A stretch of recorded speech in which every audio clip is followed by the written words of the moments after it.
In just a few weeks of its release, Deadpool and Wolverine became the highest-grossing R-rated movie of all time, earning over $1 billion at the global box office.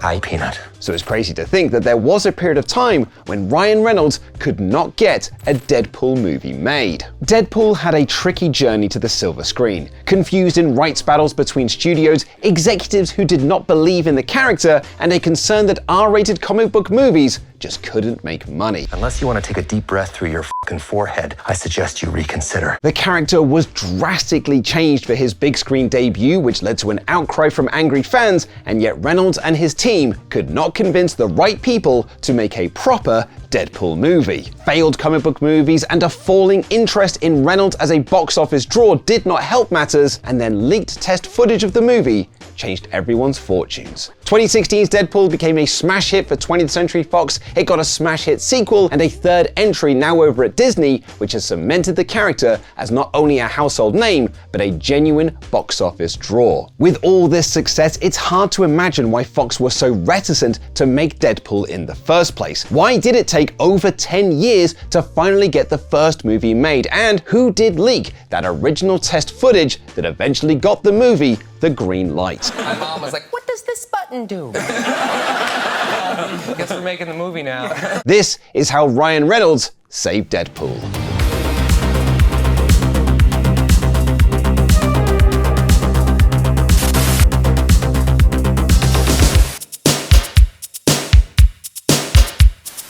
Talk of a Deadpool movie first began in May 2000 when Artisan agreed to a deal with Marvel Enterprises for the rights to 15 of their characters. The deal for live-action features, TV shows, direct-to-video films, and internet projects also included Thor, Captain America, Black Panther, Morbius, and several others. Included in that list was Deadpool, and while he isn't mentioned as one of the big names in the press release, he felt like the sort of project that Artisan were looking to make with this Marvel deal. Artisan's co-chief executive officer, Amir Malin, who struck the deal with Marvel's Avi Arad, noted, "Artisan is not in the business of creating $80 million to $120 million action event films, and certain Marvel characters lend themselves to that and nothing but that." It should be noted that this press release announcement came before the release of X-Men, so comic book movies were still seen in the realms of Batman and Robin and Steel rather than the box office behemoths they are now. That did change with the release of X-Men, which grossed over $296 million worldwide, and its sequel X2 X-Men United earned over $400 million in 2003. That same year, Artisan was sold to Lionsgate Entertainment, and in 2005, Marvel Enterprises announced they would be making movies based on their characters, and they announced that they had regained the right to Captain America, Black Panther, and several others that were part of that Artisan deal. But Deadpool was not one of those names. Over at New Line Cinemas, Jeff Katz began the idea of making a movie based on Deadpool in 2004 and wanted Ryan Reynolds to play the role. The pair were working together on Blade Trinity, which saw Reynolds play Hannibal King alongside Wesley Snipes' Daywalker, and the two began to collaborate on developing what could be a Deadpool movie released by New Line Cinemas. Katz would later say, "Ryan Reynolds is, I think, the only guy who can play that character. He is that character." David S. Goyer, who wrote and directed Blade Trinity, was brought in to write the script for a Deadpool movie. He would tell IGN in 2004, following Blade Trinity, "I want to do something else with Ryan Reynolds because I really loved working with him, and New Line wants to do something else with Ryan Reynolds, and Marvel wants to do something with Ryan because there aren't a lot of actors anymore that can do credible action and be funny that are also good actors." That something that Goyer wanted to work with Reynolds on was Deadpool, but there was a certain snag. He explains Deadpool came up as a possibility. We would completely reinvent it.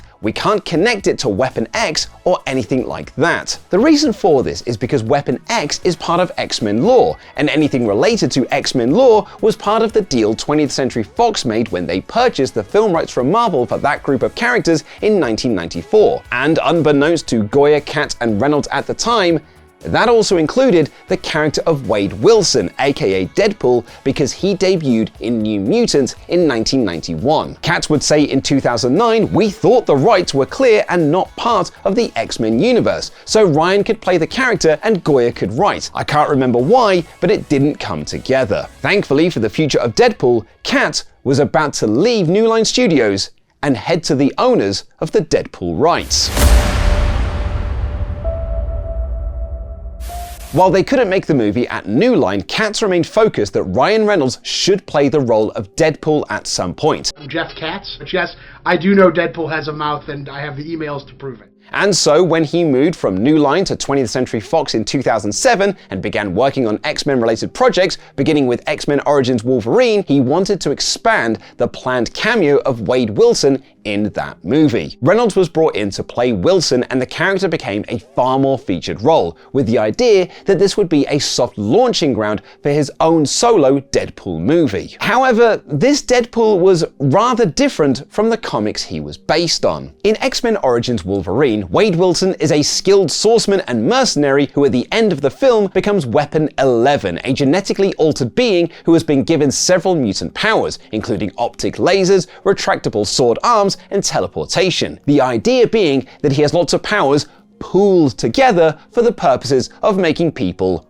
dead. Perhaps more egregious, the merc with a mouth had his mouth sewn shut. Reynolds, knowing that fans would reject this version of Deadpool, argued with Fox that this was the wrong call to make. Speaking with GQ in 2016, where he revealed he also wrote all of his own dialogue because of the 2008 writers' strike, said at the beginning of that movie, "That's pretty close to Deadpool's Wade Wilson. We're in the ballpark with that guy." But it completely departed all canon and reason, and he wound up being this abomination of Deadpool that was like Barakapool, with his mouth sewn shut and weird blades that came out of his hands and these strange tattoos and stuff like that. Reynolds, who had been wanting to make a Deadpool movie for 5 years at this point, was given an ultimatum by 20th Century Fox. He recalls the conversation at the time was, if you want to play Deadpool, this is your chance to introduce him. And if you don't want to introduce him in this fashion, we'll have someone else play him. Reynolds wasn't even present for the shooting of the finale of X-Men Origins Wolverine, with Scott Adkins filling in for him to do the stunt work. Adkins told Comic Book in 2023, when he saw what they were going to do, he must have been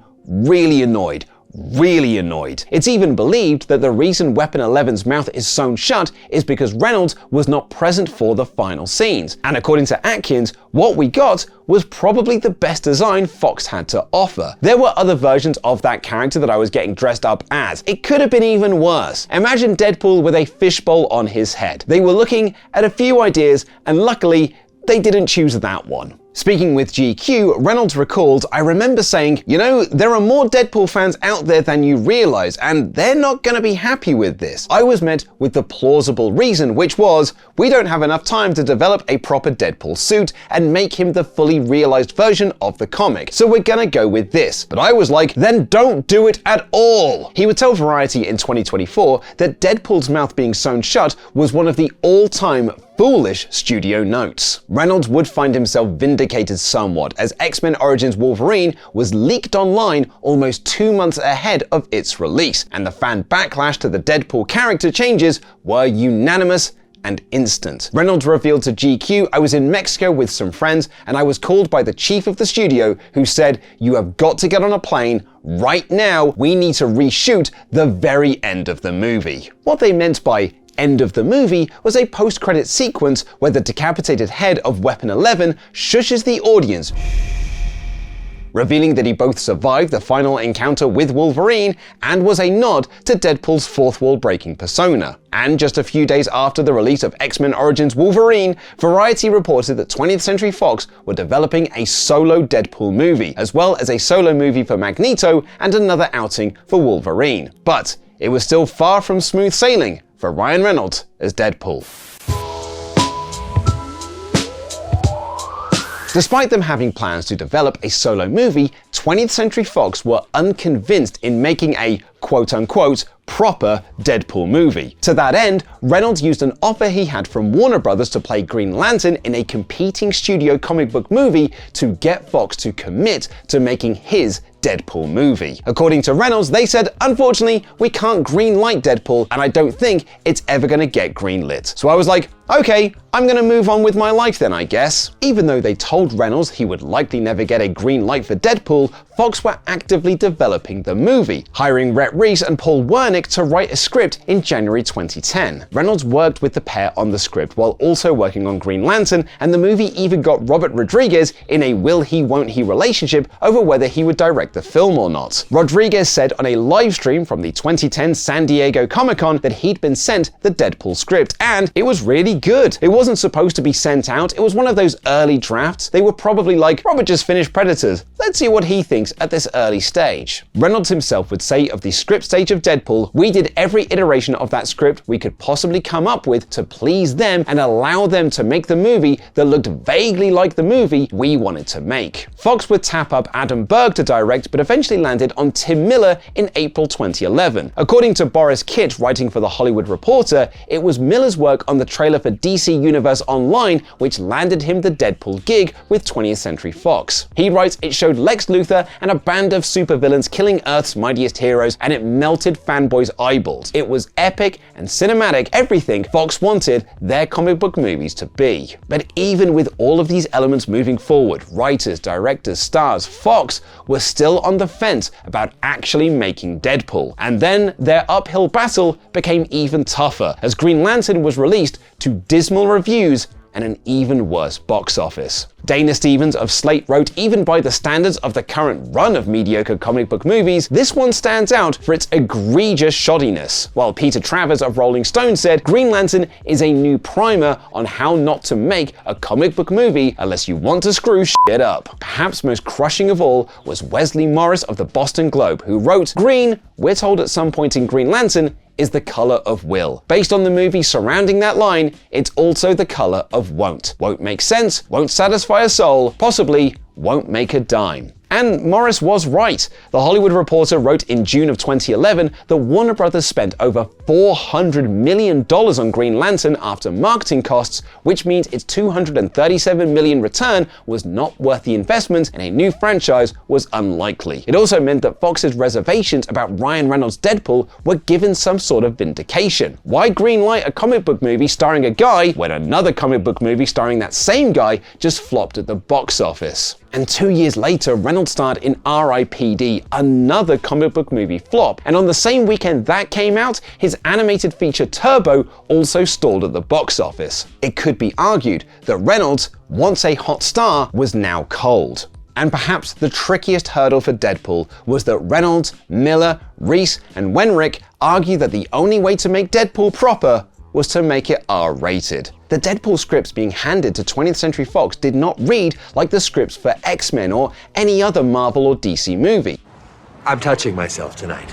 It had profanity, nudity, and gore galore. Boris Kitt wrote for The Hollywood Reporter that the studio believed it made no financial sense to make the movie. He writes, no matter how many discussions were held, there was no denying that Deadpool was an R-rated movie that was only going to appeal to young men. It was decidedly a one-quadrant project. Kitt notes that studios will often use comps when deciding on whether they should make a movie or not. A comp is to look at a comparable movie from another studio, looking at its marketing, its budget, and how it performed. Deadpool did not have a comp, making it almost impossible to predict whether it would do well or not. Miller would tell Entertainment Weekly in 2016, Fox chairman Tom Rothman just said, no, we don't get it. Tom told me, love your passion, but I just don't care for the script. Don't get it. Reynolds, Miller, Reese, and Wenrick did everything they could to get Deadpool made. Miller recalls, I wrote an email once a month or so to the Fox executive saying, please tell me who I have to fuck to get this going. And the answer was, it's not the right time. We appreciate your passion. They even wrote a PG-13 of Deadpool. Reese joked of that script with Den of Geek, we sold our soul for a few minutes. Reynolds would later say there were drafts of the script that were sort of masked versions where we thought, okay, if they let us do this, we'll actually shoot this and hopefully they won't notice. In a last-ditch attempt to convince them to make the movie, Fox reluctantly gave Tim Miller a low six-figure amount to shoot some test footage of what a Deadpool movie would look like. And this is what got Deadpool made, but not through traditional means.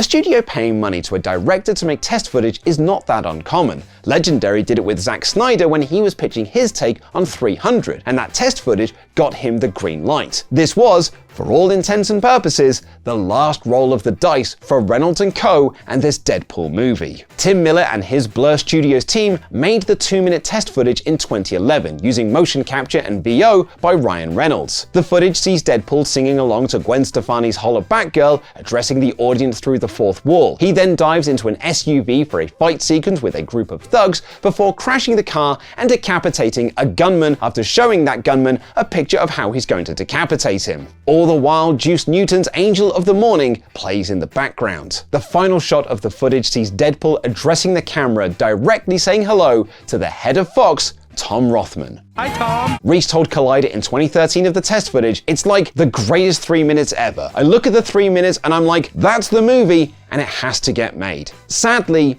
it still wasn't enough to convince 20th Century Fox. The Tom that Deadpool says hello to at the end of the footage left the studio, and his replacement was also unconvinced. Despite having support from the likes of David Fincher, James Cameron, X-Men stalwart Simon Kinberg, and Lauren Shuler Donner, and Fox production chief Emma Watts, Deadpool was stuck in development hell. But again, this was not uncommon in the studio system. A solo Gambit movie was also having development issues. The Magneto solo movie that was supposed to come after X-Men Origins Wolverine had been cancelled. Sometimes movies just don't get made. But then 2 years later, on the 27th of July 2014, the Deadpool test footage was leaked online, and it broke the internet. The reaction from fans was overwhelmingly positive. Brad Miska wrote for Bloody Disgusting, "Seriously, this is some fantastic stuff and easily the better comic book character movie footage I've ever seen. I'd even go as far to say this clip is better than 50% of the superhero movies out there." Matt Donato wrote for We've Got This Covered, "This test footage rules, representing everything I want in a Deadpool movie, and I'd hate to see this golden opportunity pass by. So 20th Century Fox,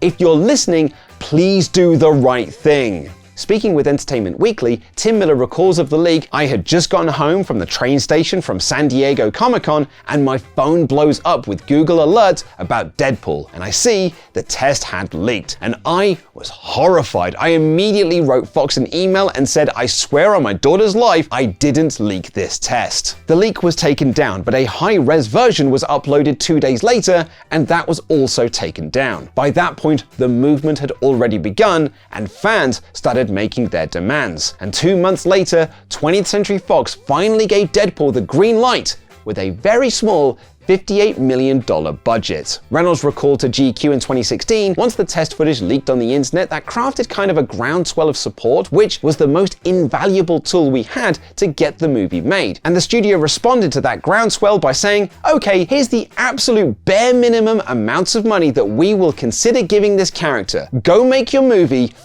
off, and let us know when it's done." So, how did this footage get leaked? Kevin Feige, the man behind much of the success of the Marvel Cinematic Universe, said in 2024, "I saw that footage and experienced that as you did. Just an outsider and as a fan looking at it. And I still don't know the true story of it, by the way. I've asked Ryan, he doesn't tell me. But if it was a masterful play, that it was masterful, and I'm glad they did it." Reynolds has always joked about the footage getting out online. He told the Cannes Lions in 2022 that some absolute bastard leaked it onto the internet, and told Jimmy Fallon, "We all said at the beginning that someone should leak it, so the idea was planted, but I'm 70% sure it wasn't me." He told Yahoo in 2015, "You can look back at an email chain from all of us, the core group involved in Deadpool, saying, we should leak this, like 3 years ago, saying, hey, if this thing is gonna stagnate, one of us should just say, whoops, I slipped it online by accident." And nobody seemed to want to nut up and do that, myself included. There have been rumors that Fox themselves leaked the footage to test audience reactions, while others have said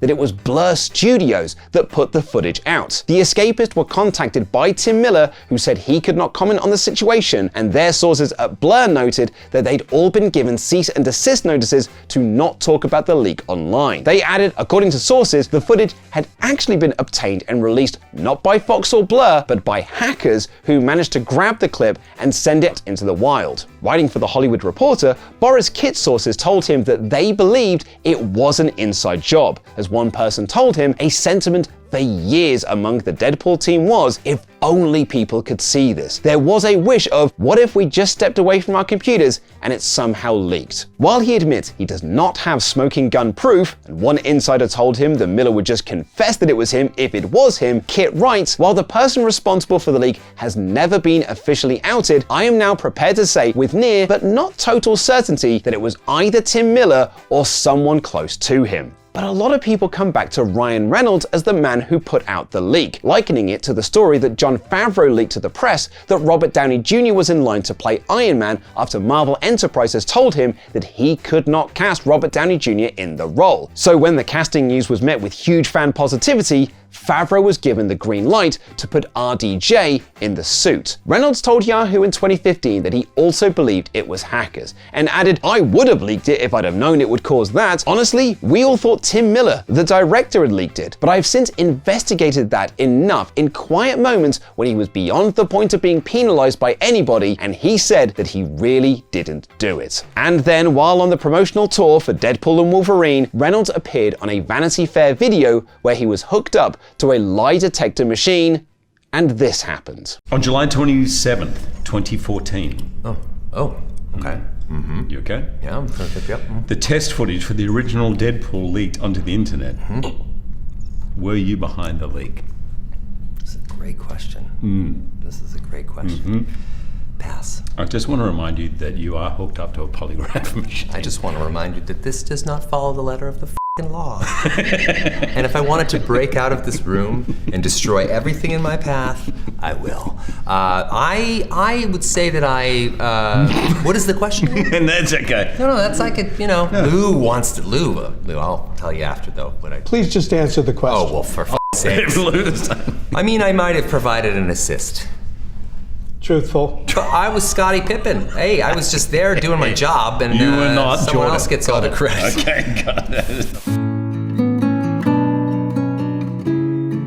Amazingly, even though they finally got the green light and were in production, Fox still didn't fully believe in Deadpool. Reynolds told GQ some people at the studio were still scratching their heads like, what is this? Is this gonna go over like a Led Zeppelin? Or is it gonna fly like the Goodyear blimp? Thankfully, people like Emma Watts and Simon Kinberg shepherded the movie and helped it over the finish line and made it a Goodyear blimp. And Deadpool was finally released on February 12, 2016 to rave reviews and an even better box office return. Adam Grain of the Detroit News wrote, Reynolds has never meshed as well with a character or found a better outlet for his smirking smart aleck persona, while Soren Anderson wrote for the Seattle Times, maximally cheeky, perversely potty-mouthed, riotously funny, insanely violent, uneven as all get out, and fun. But it was the box office where Deadpool found its success. The Hollywood Reporter noted of its opening weekend that it was one of the best showings of all time for a superhero movie and shattering all expectations. The film, which only cost $58 million to make, had an opening weekend of $132 million. Including the long weekend and its international release, Deadpool opened to $284 million worldwide. In the end, the movie made $782 million. You killed it. Deadpool 2 began development shortly after the release and success of Deadpool and was released on May 18th, 2018, again doing mega box office numbers for Fox with $785 million worldwide. Plans for a third movie began while Deadpool 2 was in development, with the idea to move away from Deadpool being the focus and make it an X-Force movie that he was a part of. Reynolds even teased in interviews that he had an idea of Hugh Jackman coming back as Wolverine for a Rashomon-style road trip movie. However, the Disney acquisition of Fox halted all Deadpool 3 development plans. In 2019, Reynolds revealed on Twitter that he had met with Marvel Studios, with discussions on how to integrate Deadpool into the Marvel Cinematic Universe. Disney CEO Bob Iger had previously said he wouldn't be against releasing an R-rated MCU movie if the audience knew ahead of time that's what they were getting. A development of the movie went through various stages until it was announced in September 2022 that Hugh Jackman would suit up again as Wolverine for a crossover epic. Deadpool and Wolverine, which has been described as a love letter to the studio that wouldn't let them make Deadpool in the first place, celebrates 20th Century Fox's 2000s run of comic book movies and captured an enormous box office return of over $1.2 billion, making it the most successful R-rated movie of all time. Let's fucking go! Not only that, but it made more money than Captain America Civil War, Spider-Man Far From Home, Captain Marvel, and Doctor Strange in the Multiverse of Madness. 20 years after Jeff Katz began championing Ryan Reynolds to play the role, Deadpool has become one of the biggest comic book movie successes of all time. One Deadpool insider told The Hollywood Reporter, "It's not often that someone can say, 'I told you so' in this town, but these guys definitely get to say that." The truth came out a few days later that this was just the director being a bit cheeky and developing an alien movie without any involvement from Fox, the studio that owned the intellectual property. The following month, Blomkamp revealed to Uproxx's Mike Ryan that while shooting Chappie, he and Sigourney Weaver had a lot of conversations about what an alien movie might look like